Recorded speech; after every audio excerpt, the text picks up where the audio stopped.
Chers spectateurs RP Média, bonjour. Vous êtes de plus en plus nombreux à nous suivre sur notre site internet rpmedia.com et sur les comptes Facebook et Twitter. Donc pour ce nouvel face-à-face d'aujourd'hui, je vous présente.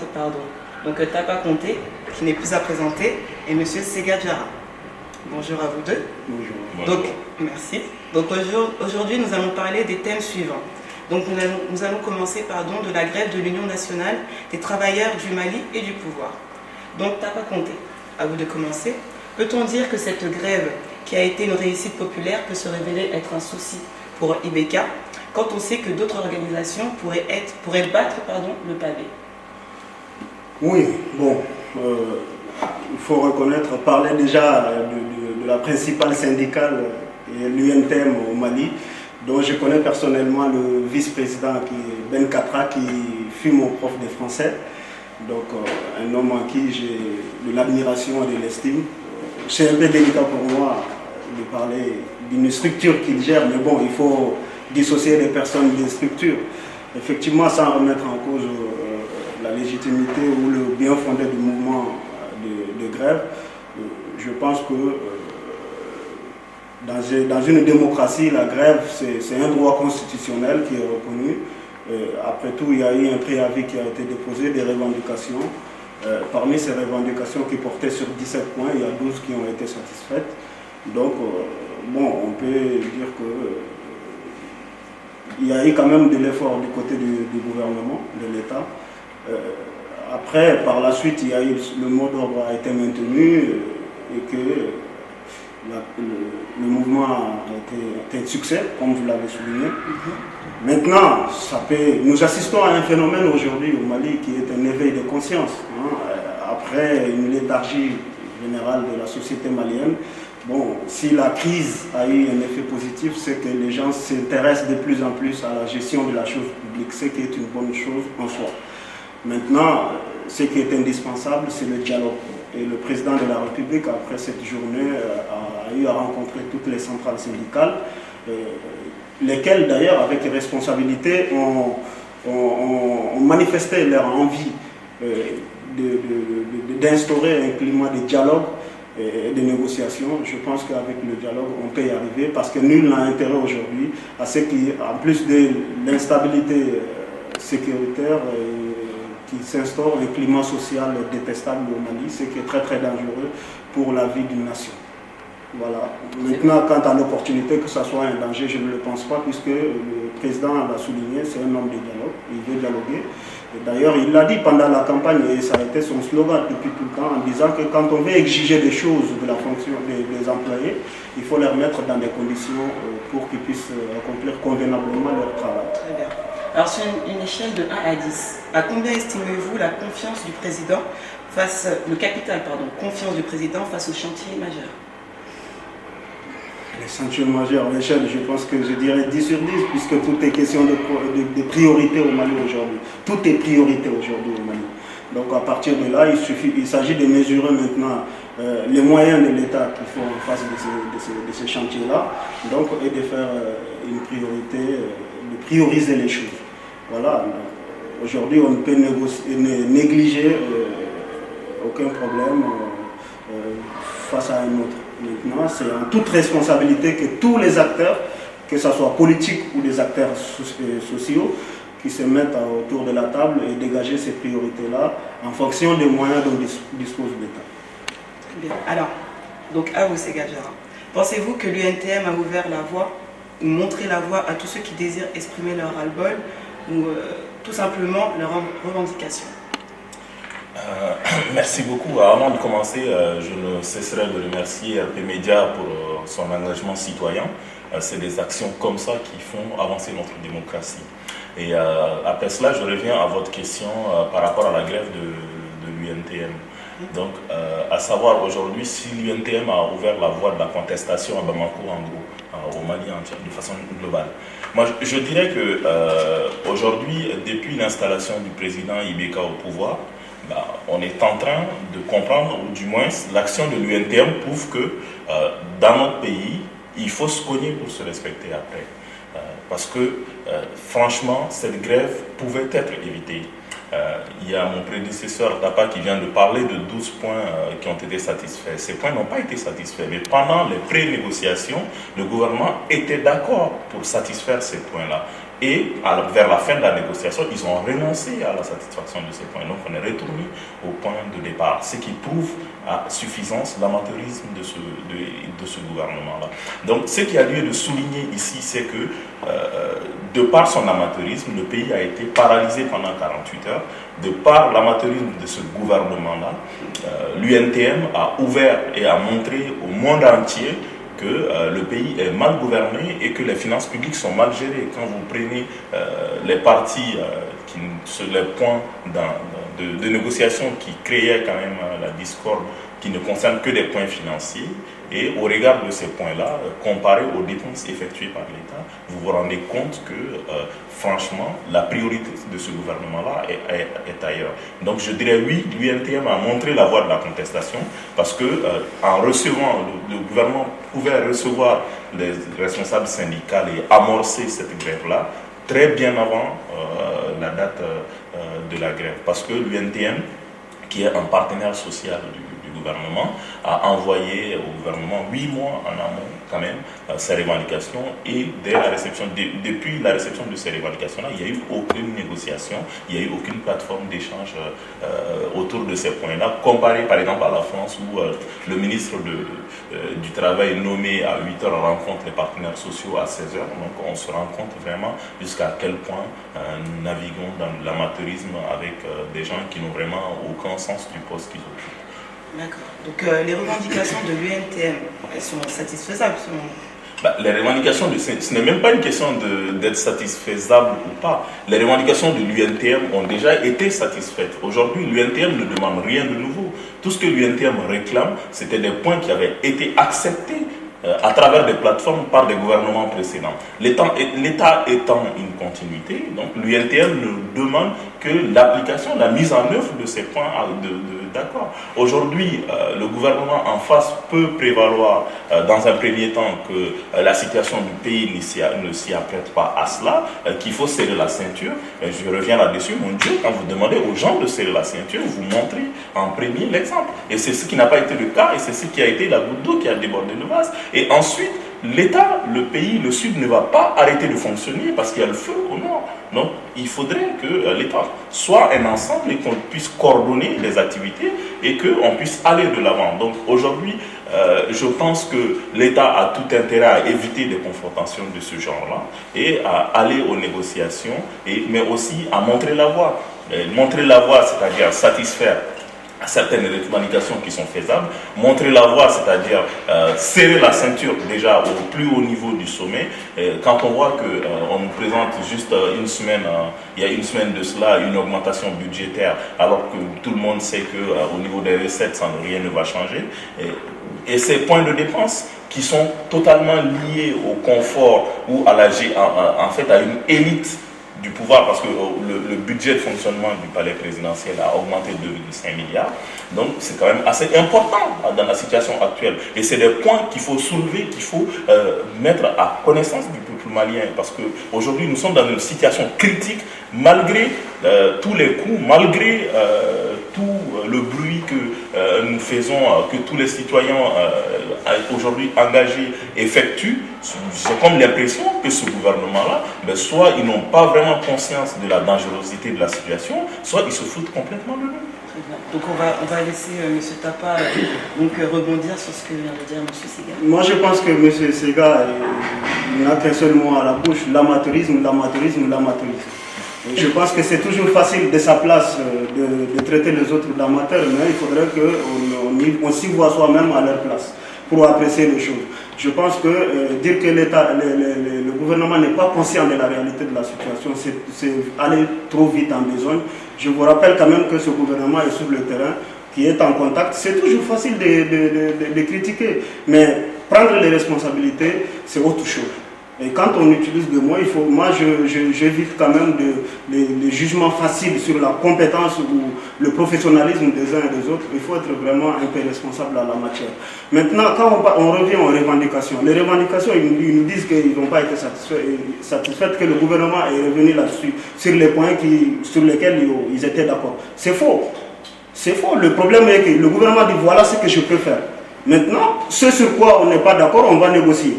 Je vous rappelle encore, je l'ai dit et je le rappelle, le président de la République, par la suite du mouvement de grève, a reçu quand même toutes les centrales syndicales, non seulement ceux qui ont appelé à la grève, et même ceux qui n'ont pas appelé à la grève.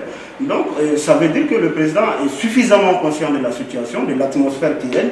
Personne n'a demandé à ce que le Sud arrête de vivre parce qu'il y a un problème dans le Nord. Non. Ce qu'on demande, c'est tout simplement, quand on fait le parallélisme avec la France, vous voyez, la France gagne aujourd'hui de cette politique de rigueur qui s'instaure en France, alors que nous la suivons depuis plus de 20 ans. Et il faut quand même reconnaître ça aussi quand on veut dire des choses. Et les accords dont on fait question, on dit que la continuité de l'État, je suis d'accord, mais il faut voir l'évolution de la situation aussi. Si c'était possible de le faire, ces accords, je vous rappelle que les premières négociations ont eu lieu en octobre 2011. Si c'était facile, Ibeka aurait été satisfait de venir trouver que ces revendications ont été déjà satisfaites. Mais tel n'était pas le cas. Et déjà en février 2008, il y a eu un accord qui s'était instauré entre le gouvernement, ce gouvernement-là, et les centrales syndicales qui vont d'une augmentation de l'indice de rémunération à hauteur de 8 points en moyenne. Donc, on ne peut pas dire que ce gouvernement-là est inconscient de la réalité ou qu'il se fout de la chose. Maintenant, de 2011 à maintenant, à 2014, à juillet 2014, il faut voir les épreuves que le Mali a traversées. On ne peut pas faire fi comme si de rien n'était. Voilà. Alors, si vous voulez rebondir, je vous laisse 1 minute chrono pour rebondir à ce qu'il vient de dire. Oui, d'abord, je n'ai rien compris de tout ce qu'il a dit. Mais en plus de cela, ce que je voulais donner quand même comme point d'éclaircissement, c'est qu'aujourd'hui, quand on vient au pouvoir, quand on se présente aux élections, quand on se présente pour gérer le bien public, pour gérer la chose publique, c'est qu'on a les compétences nécessaires, on estime qu'on est à même de pouvoir gérer la situation. Mais comment est-ce qu'on peut se demander au peuple malien, on peut se présenter à ce peuple comme quoi on est à même de gérer la chose publique, comme quoi on a les compétences nécessaires, on a les atouts, on a la solution à leurs problèmes, et venir finalement se résigner à demander aux gens à prier pour la résolution de leurs problèmes. Mais vous-même, jugez-en vous-même, je vous en prie. Vous faites un amalgame aujourd'hui, le problème c'est que ce gouvernement-là, focaliser sur les prières. Quelques secondes pour terminer, parce qu'on va passer sur un autre thème, s'il vous plaît. Donc aujourd'hui, cela démontre à suffisance jusqu'à quel niveau les personnes en face n'ont pas beaucoup de solutions. Très bien, ok. Alors, on va passer du coup sur le deuxième thème donc de ce face-à-face, ces ordures menacent Bamako. Donc, pour M. Tapa. Alors, donc, est-ce une fatalité, excusez-moi, encore une fois, que de vivre avec les ordures comme voisins? Non. Ce n'est pas une fatalité, c'est une difficulté qui s'impose à toutes les grandes villes du monde, y compris les pays développés. C'est toujours un problème, mais c'est un problème, quant à ce qui concerne le cas de Bamako, c'est un problème qui relève d'ordre local. C'est surtout pour l'instant, ce qui a abouti au déversement des ordures sur les voies publiques. Je vous rappelle quand même que la situation est partie d'un problème de gestion des dépôts transitoires entre les agents et la mairie du district de Bamako. Donc c'est parti de là. Donc, effectivement, c'est un problème, il ne faut pas se le cacher. Moi je pense que d'abord la gestion relève des autorités locales, donc, les mairies, et qui n'ont pas suffisamment, apparemment pour l'instant, parce qu'il y a plusieurs sources, il y a plusieurs problèmes, parce que ce n'est pas un problème homogène. Et il y a d'une part la fermeture de ces dépôts transitoires, soi-disant, parce que partout aussi, il faut reconnaître où il y a ce problème de traitement des ordures, il y a plusieurs acteurs qui interviennent. Il y a plusieurs acteurs qui interviennent, notamment les organisations, comme on a vu en Italie, Marseille et autres, où il y a même les mafieux qui s'insèrent dans ce domaine-là. Non, bon. Je pense que c'est un problème très sérieux, c'est un problème sur le fond, on peut comprendre le mécontentement des riverains. Mais sur la forme, ça reste quand même à désirer, d'autant plus que les premiers, s'il n'y avait pas eu une solution d'urgence d'ailleurs de la part du gouvernement, je pense que ça aurait posé un problème de santé publique dont les victimes auraient été d'ailleurs les riverains en premier. Donc il y a eu une solution transitoire urgente qui a été trouvée par le gouvernement. Justement, on va en parler. Et je pense que par la suite, il va falloir que cette négociation, comme je l'ai dit, tout comme la grève de l'UNTM, c'est dans le dialogue qu'on peut solutionner tous ces problèmes-là. D'accord. Pour encore mieux répondre à cette question en détail, donc vous allez nous éclairer, s'il vous plaît, sur les 3 points suivants. Donc l'état de la gestion des déchets à Bamako. Vous pouvez nous en parler un petit peu? Bon, l'état de Paris, c'est très compliqué, mais je peux en dire ce que je sais de là où je suis. C'est qu'en général, ces ordures ménagères, pour l'instant, sont collectées, y compris d'ailleurs le concours des charretiers et autres, où ils les déposent dans des dépôts transitoires où la finalité, c'est on les trouve éparpillés dans des champs utilisés sous forme d'engrais. La grande partie, c'est comme ça.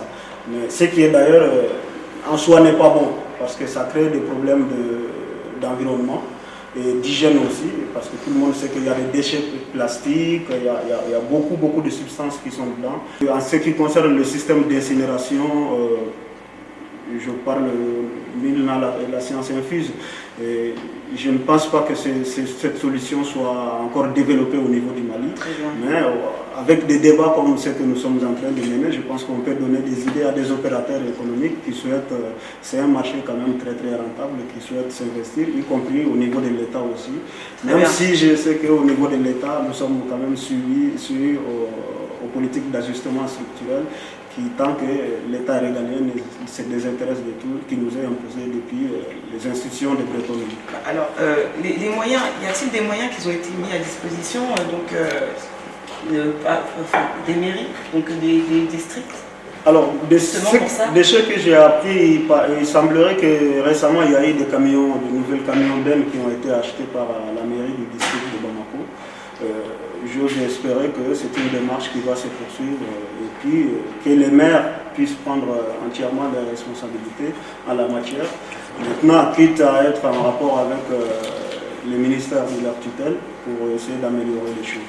Je pense que c'est un sujet qui peut faire consensus et je ne suis pas d'accord avec mon contradicteur, M. Diarra, qui disait au Mali aujourd'hui, il faut cogner pour se faire respecter. Je ne crois pas que ce soit la solution.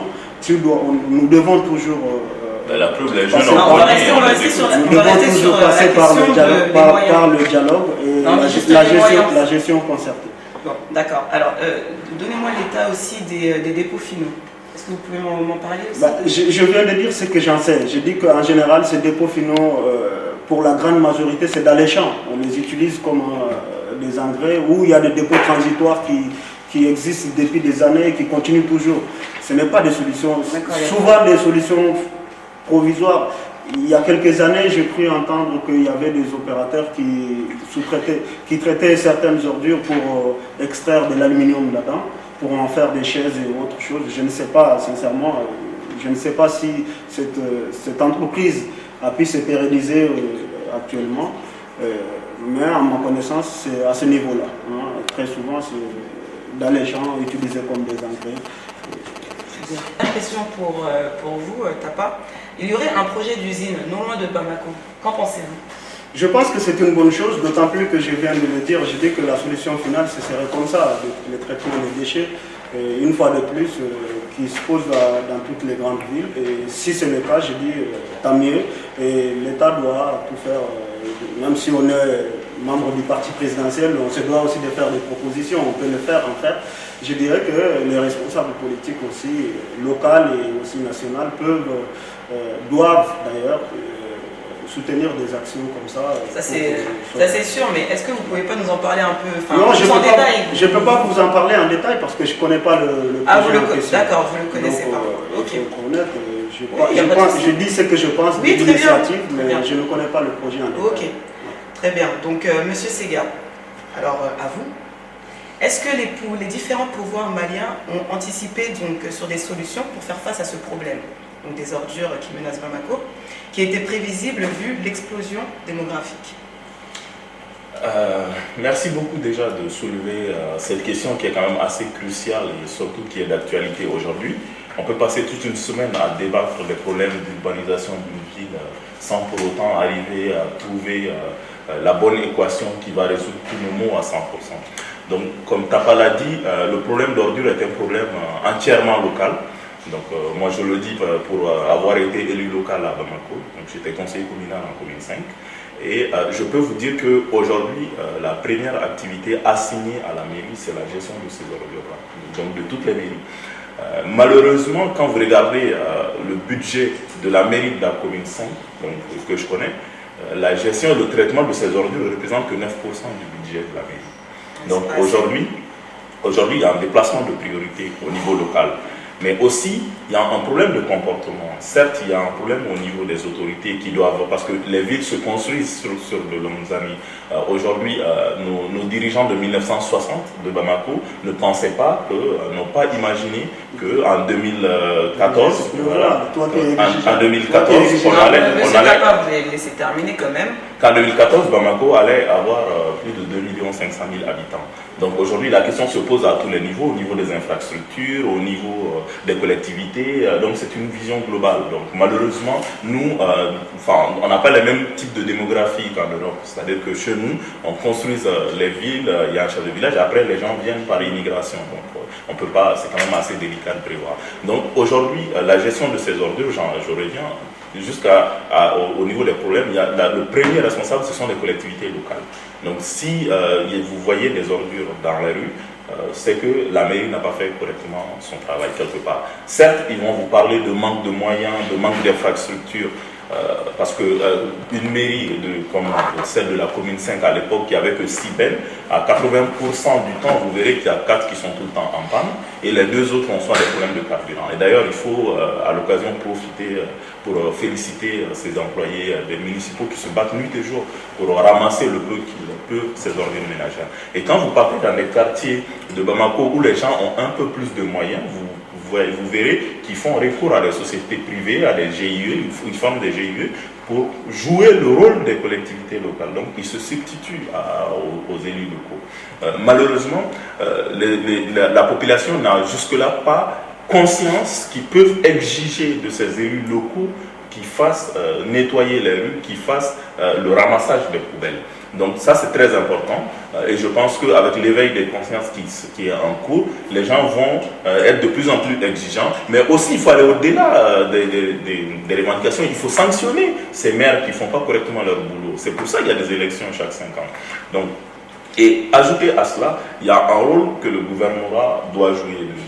Le gouvernorat doit prévoir des sanctions contre ces collectivités-là. Parce qu'aujourd'hui, il n'y a pas ou peu de sanctions contre ces maires qui, dès qu'ils sont élus, ça donne à la vente de terrain s'il en existe encore, ou au détournement de fonds publics. Il faut que cela s'arrête au plus bas niveau avant de réclamer quoi que ce soit au sommet de l'État. Donc ça, c'est le premier point que je voulais soulever. Mais aussi, au niveau de ce point-là, il y a beaucoup d'insuffisances. Il y a des insuffisances au niveau de la collecte, au niveau aussi des centres de transit, comme vient de soulever Tapa, mais aussi au niveau des centres d'incinération, donc qui en manquent cruellement à Bamako. Donc le problème, il est crucial, il est global, mais il peut trouver en tout cas un début de solution si aussi la population malienne, la population de Bamako changeait ces comportements-là. Parce que autant il faut attendre des élus locaux, autant il faut attendre aussi de la population. Parce qu'aujourd'hui, en moyenne, un Malien consomme 1 kg d'ordures par jour. Donc multiplié par 350, multiplié par la population de Bamako, c'est énorme. Vous allez me dire qu'il n'y a pas d'infrastructure pour recevoir ces ordures-là. Mais aujourd'hui, quand on sort de chez nous, on s'arrête devant un vendeur de beignets ou de galettes, on achète notre galette, on mange dans un emballage et aussitôt on se débarrasse de l'emballage dans la rue. Même s'il y a une poubelle à 5 mètres, on ne fait pas l'effort de se déplacer vers la poubelle.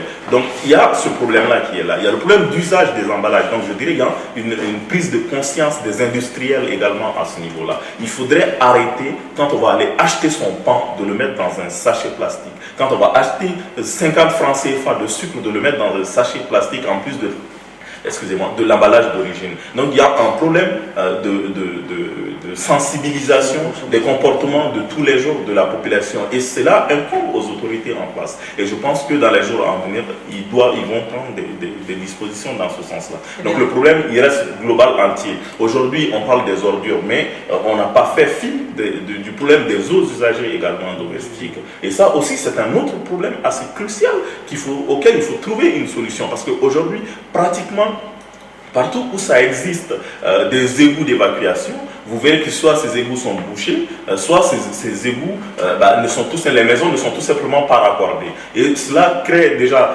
une infiltration souterraine de ces eaux usagées qui atteint la qualité de la nappe, des eaux en nappe phréatique. Mais mieux, ces eaux usagées collectées sont directement déversées dans le fleuve. Et sans aucun traitement en amont. Ce qui fait qu'aujourd'hui, les poissons, pratiquement, au fleuve Niger, on ne peut plus pêcher de poissons. Allez-y, demandez aux pêcheurs qui sont au bord du fleuve. Ils vont vous dire qu'il n'y a pratiquement plus de poissons.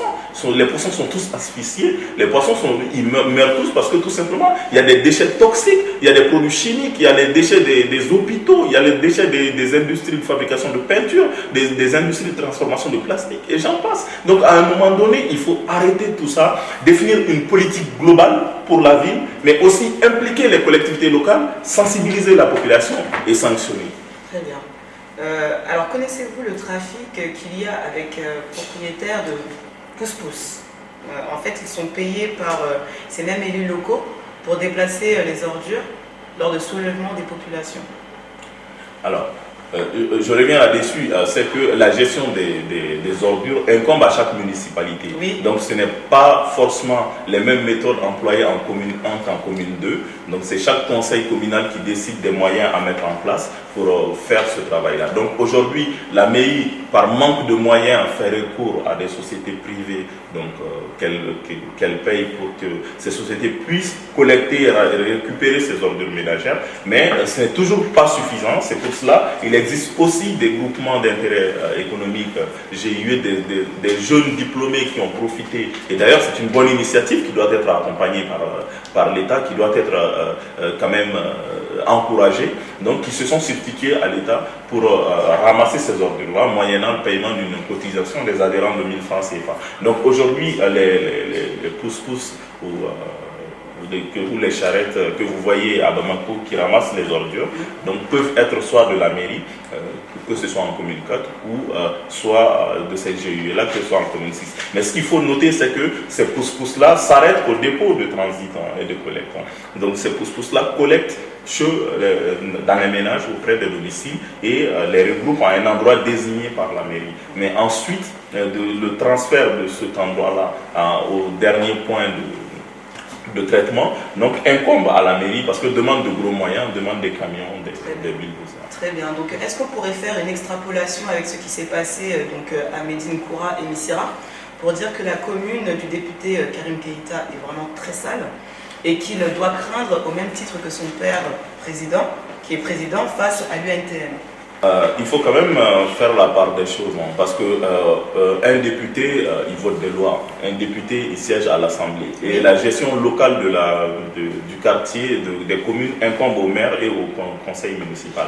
Donc, je ne pense pas que la mauvaise gestion de la mairie, à moins que la mairie soit RPM, puisse affecter le bilan du député, un député élu dans cette commune-là. Donc, à cela, ce que je peux dire, c'est que le député, déjà, il n'a pas de solution par rapport au problème de gestion de la mairie parce qu'il n'a ni les outils ni la politique qu'il faut. Donc c'est chez le maire qu'il faut aller se plaindre, c'est pas chez le député Karim Keïta ou qui que ce soit qu'il faut aller. Donc si la population aujourd'hui, je termine là-dessus, c'est qu'aujourd'hui ce qui est important, c'est qu'il faut sanctionner les maires, il faut sanctionner ces conseillers communaux, mais aussi il faut que nos comportements changent. Au-delà de cela, c'est que quand vous avez vu, comme à Marseille, quand on a tous vu ce renvoyé spécial de documentaire où les ébouilleurs ils faisaient du fini parti, ben, chez nous, il y a certains employés municipaux, eux, ils ne font pas du fini parti, et eux, ils font du parti parce qu'ils ne viennent même pas. Donc, au lieu que le boulot, il n'est pas fait. Donc, il y a un contrôle à faire, il y a un changement de comportement à effectuer. Donc, il ne faut pas non plus, à un moment donné, tout remettre sur le dos des pouvoirs publics. Nous aussi, on a notre part de responsabilité dedans, et je pense qu'à 90% dans ce problème-là, c'est un problème local qui doit être traité au niveau local. Certes, il peut y avoir un effet catalyseur, c'est qu'aujourd'hui ça peut être en commune 2, demain en commune 5 et après demain ça peut être le village de Djamou, mais il faut quand même qu'au niveau local on trouve des solutions locales à ces problèmes-là. Parfait, on va passer à la communication du pouvoir, s'il vous plaît, si vous voulez bien. Donc Monsieur Tapa, alors, Ibeka aurait annoncé ne plus vouloir de la médiatisation, donc de la médiation du Burkina Faso, tout en sachant qu'il l'avait accueilli en grande pompe donc, au mois de juin. Que s'est-il passé en tout temps? Ce qui s'est passé, je pense qu'à un moment donné, ce n'est pas Ibeka ni le Mali qui avait sollicité la médiation de Blaise Compaoré. Cette médiation avait été instaurée par la CEDEAO. Et je pense que dans ces conditions-là, le Mali est un membre fondateur de la CEDEAO et que les décisions prises par la CEDEAO engagent le Mali. À ce titre-là, je pense que depuis sous la transition jusqu'à l'avènement du président Ibrahim Boubacar, Blaise fut le médiateur. Mais c'est quand même, il faut reconnaître une chose, et ça, sans vraiment langue de bois, je le dis, tous les Maliens aujourd'hui sont prêts, la majorité, dire tous les Maliens, c'est un peu prétentieux de ma part, mais la majorité des Maliens, je pense émet des réserves quand même par rapport à la neutralité surtout du président Blaise Compaoré. Je pense qu'on peut toujours espérer sur le plan de la diplomatie en disant on va toujours tenter, hein, peut-être qu'il a trébuché par là, on va peut-être parler avec lui pour voir que les choses... On ne peut pas d'un côté être médiateur et être quand même l'hébergeur de celui qui est en train d'agresser le pays. On a vu récemment encore, dès que les rebelles, il s'agit de se retrouver, il faut aller se retrouver, c'est Blaise. À un moment donné, quand on ne peut pas être juge et parti. Hein, quand on est chargé de la médiation, on se doit quand même une certaine neutralité. En tout cas, de ce que je sais, je pense que le pouvoir a dû être, malgré les efforts du côté de nos autorités, a dû quand même être un peu dérouté par ce comportement du médiateur qui a tendance parfois à être plus favorable aux rebelles que d'être neutre, que de respecter la neutralité qui lui est imposée par sa position de médiateur de la CEDEAO. Donc ces derniers temps, on a vu Ibeka se rapprocher du Maroc à travers donc, son roi pour une médiation, puis il s'est vu contraint en fait, de le faire la même avec l'Algérie. Donc a-t-il un plan précis ou parle-t-il selon son humeur? Non, je ne pense pas qu'il parle selon son humeur. Je pense que le problème de cette crise est très très complexe et a plusieurs sources. Je pense qu'il serait toujours préférable d'avoir plusieurs manettes sous la main pour vraiment pouvoir jouer là-dessus, plutôt que de mettre tous ses œufs dans un même panier. Je pense que c'est plutôt de diversifier les solutions, dans la recherche de diversification des solutions, qu'une volonté de naviguer à vue. C'est cela que je suis convaincu que c'est cette politique qui a amené le président à discuter avec eux. Non seulement vous avez parlé du Maroc, de l'Algérie, mais aussi la Mauritanie. Et à un moment donné, comme vous l'avez dit, on a même reçu Blaise pour essayer d'améliorer les choses avec lui. Je pense qu'à un moment donné aussi, un chef d'État se doit quand même de trancher. Et c'est ce qui risque d'arriver avec la médiation de Blaise, qui, il faut le rappeler quand même, en 2013, a eu quand même à évacuer en urgence les responsables du MNLA qui étaient attaqués par leurs amis d'hier, en l'occurrence les islamistes, et qui étaient en danger de mort. Quand Burkina envoie son hélicoptère, des hélicoptères évacuer en urgence ces gens. Ce n'est plus de la neutralité, ça s'appelle de l'ingérence. Et le Mali a eu à avaler tout ça depuis sous la transition jusqu'à maintenant. Je pense que nul n'a intérêt à ce que ce problème-là puisse se développer éternellement au nord du Mali. D'accord, là vous revenez sur la première question alors, par rapport Oui. au Burkina Faso. Oui, non, je prends tout dans son ensemble. Je dis, d'accord. le président, il est à la recherche de plusieurs solutions, d'avoir plusieurs manettes, y compris avec le Burkina, et dans l'espoir que les choses s'améliorent. Mais si d'un côté il s'avère qu'il n'y a pas de solution, il est évident qu'à un moment donné, il faut prioriser les choses. Parce que là justement, on voudrait surtout savoir s'il y a un plan par rapport au Maroc et l'Algérie. Justement, c'est ce que je viens de dire. Donc c'est pour ça que vous avez parlé de la Mauritanie. C'est pour ça que j'ai parlé de la Mauritanie, du Maroc, de l'Algérie. Il y a un plan d'ensemble puisque c'est un problème très complexe qui a diverses sources. On ne voit pas le métastase des groupes rebelles qui se fait. Hein. Il y en a chaque jour on participe à une espèce d'inflation de création de groupes armés. Donc ça prouve à l'évidence que le problème est beaucoup plus complexe que tout ce que nous pouvons dire sur les plateaux de télé. Voilà. Très bien. Alors, Monsieur Segar, donc je vais vous poser la même question concernant le Burkina Faso. Donc, qu'est-ce qui s'est passé entre-temps, selon vous je vais faire une réponse globale. Burkina, Maroc, Algérie. Oui, c'est ça. Une diplomatie, ça se construit. Une diplomatie, ça se nourrit. Une diplomatie, ça s'entretient. Et aujourd'hui, quand on regarde notre diplomatie, on se rend compte qu'on va à l'improviste. Il n'y a aucune vision tracée. Nous avons du mal à différencier nos amis de nos ennemis. Nous avons du mal à savoir dans quelle direction nous devons aller. On va laisser terminer, comme il vous a laissé parler, et après vous allez rebondir si vous le souhaitez. Donc aujourd'hui, tout le monde constate le divorce entre Bamako et Ouaga. Cela se fait à un moment assez crucial parce qu'on est à la veille des négociations d'Alger, donc cela se fait à un moment crucial. Je ne vais pas juger ici de l'opportunité ou pas de ces sorties et de ces sauts d'humeur de nos autorités de Bamako, mais ce qu'il faut retenir, c'est que qu'on traite le Burkina d'ami ou d'ennemi, à un moment donné, on a eu besoin du Burkina, à un moment donné, le Burkina a sauvé le Mali. Quand la junte militaire prenait le pouvoir suite à un renversement de ATT, nous nous sommes tous transportés à Ouaga. Et en ce moment-là, on ne parlait pas d'ennemis. En ce moment-là, on avait besoin de Ouaga. Et c'est Ouaga qui nous a mis en relation. C'est grâce à Ouaga que nous sommes là où nous sommes aujourd'hui. Sinon, la junte allait s'éterniser au pouvoir. Et au-delà de cela, quand on nous parle de la présence de ces responsables de ces mouvements djihadistes et rebelles à Ouagadougou, il faut quand même, sachant raison garder, ils ne sont pas seulement qu'à Ouagadougou, ils sont aussi en Mauritanie. Ils ne sont pas seulement qu'en Mauritanie, ils sont aussi en France. Donc c'est quand même assez important de soulever ce point-là et de dire qu'il n'y a pas que les responsables. Quand vous partez à Ouagadougou, Ouagadougou c'est le pays qui accueille aujourd'hui le plus grand nombre de réfugiés maliens. Donc ces personnes-là sont à Ouagadougou au titre de réfugiés.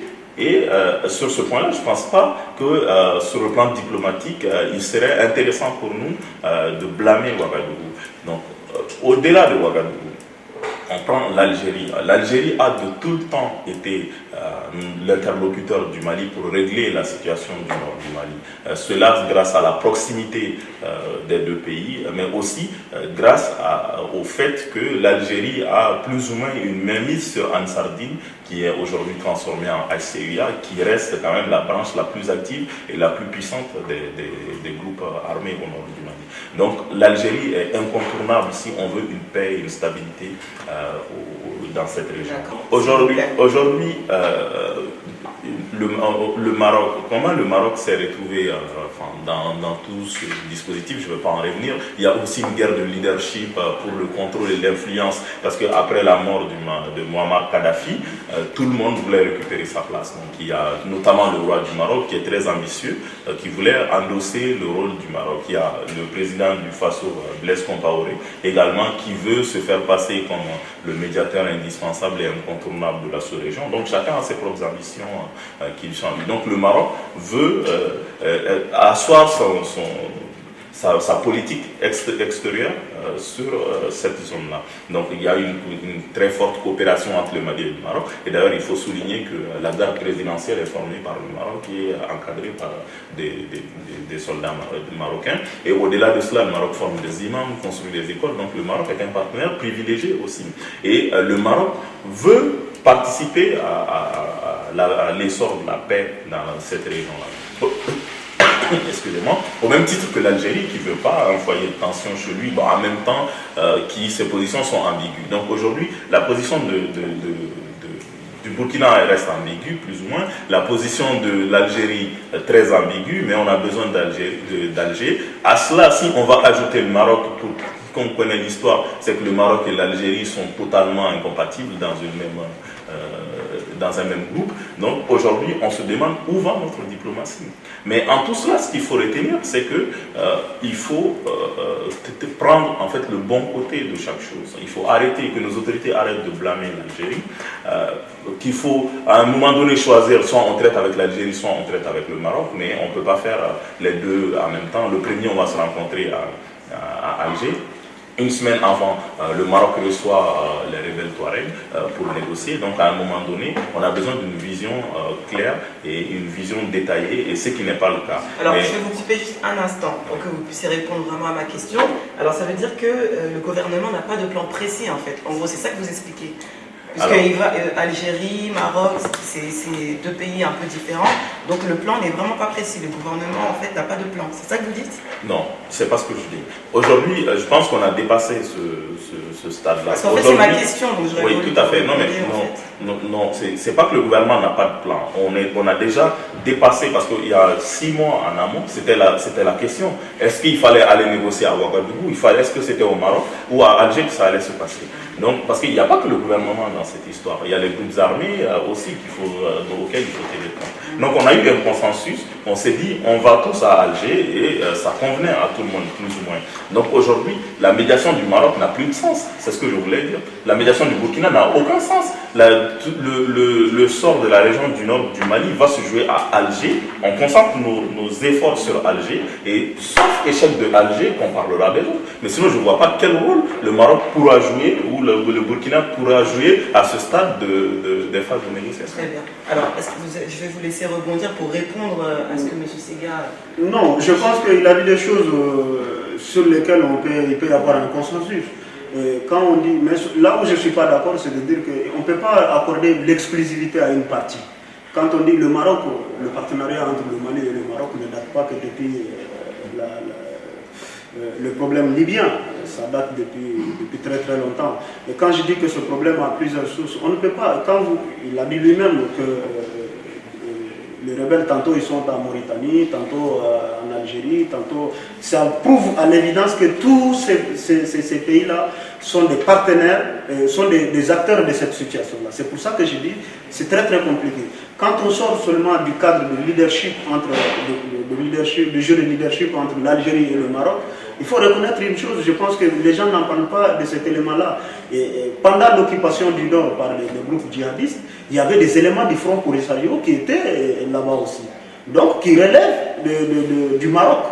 Donc quand on veut solutionner ce problème-là, il serait très dangereux. Aujourd'hui, on est évident que celui avec qui on partage une frontière commune, c'est l'Algérie. Et depuis des années, c'est là-bas où il s'est passé tous les accords qu'on a eu avec les rébellions. Bon, vu leur proximité aussi avec ethnique, avec les protagonistes, je pense que c'est nos partenaires. On doit discuter avec eux, d'autant plus que nous sommes convenus en commun accord de s'y rendre pour négocier. Ok, il n'y a pas de problème, on va y aller là-bas. Maintenant, dans ce cas-là, je ne dirais pas qu'il faut exclure les autres. Hein, comme on dit en diplomatie, il a reconnu en diplomatie, il n'y a jamais d'ennemi éternel, ni d'amis éternel. Donc, tout est question de jeu diplomatique et d'intérêt de l'instant. Je vous coupe juste un instant parce qu'en fait, il expliquait qu'il faudrait plutôt se concentrer sur les négociations à Alger au lieu de s'éparpiller en fait. Vu tous les facteurs que je viens de dire, on peut discuter globalement en Algérie, mais il y a des problèmes afférents, il y a des solutions aux alentours qui relèvent aussi de ces pays-là. Quand on parle du rapatriement des combattants du Front Polisario qui sont au nord, ça relève des autorités marocaines.